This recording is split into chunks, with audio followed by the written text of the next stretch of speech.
Karine, vous prenez la parole aujourd'hui parce qu'en fait, il vous arrive une histoire incroyable. Il y a 5 ans, donc votre père est décédé. Maintenant, vous avez décidé de mettre la maison en vente. Sauf qu'entre-temps, un squatter s'est installé. Il veut pas partir. Et derrière, que s'est-il passé? Alors déjà, moi, j'ai engagé des poursuites légales, hein.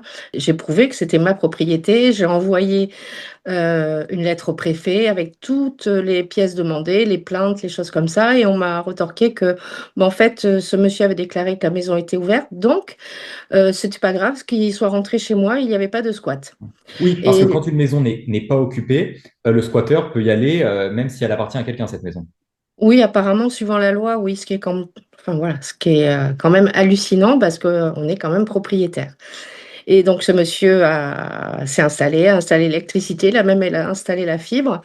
Et fin septembre, alors il faut savoir que c'est un individu quand même qui n'est pas blanc-bleu, on va dire, hein, qui a quelques démêlés avec la justice apparemment. Et il s'est fait agresser.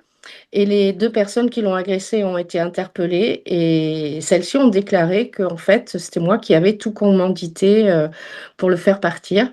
Donc, je me suis retrouvée en garde à vue. Et tout ça, ça vous a quand même fait perdre 80 000 euros Ouais. sur la vente de la maison. Oui, parce que du coup, comme la signature définitive de la maison devait se faire donc le 10, là, le 10 octobre, c'est tout récent.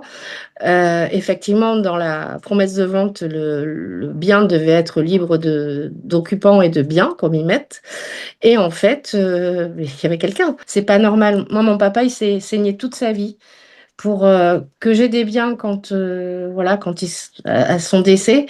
Déjà, c'est difficile de perdre un parent et en plus, on est taxé par les impôts, c'est pas possible. On vous prend un quart de votre héritage et en plus, il nous arrive des affaires comme ça à cause de gens qui ne travaillent pas, qui vivent au crochet de la société. Moi, je bosse.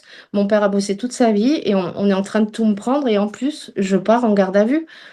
Enfin voilà, regardez-moi franchement. C'est ce que j'ai dit aux gendarmes. J'ai dit, est-ce que vous pensez que moi, là, je suis à ma place en garde à vue alors qu'il y a quelqu'un qui est dans mon domicile?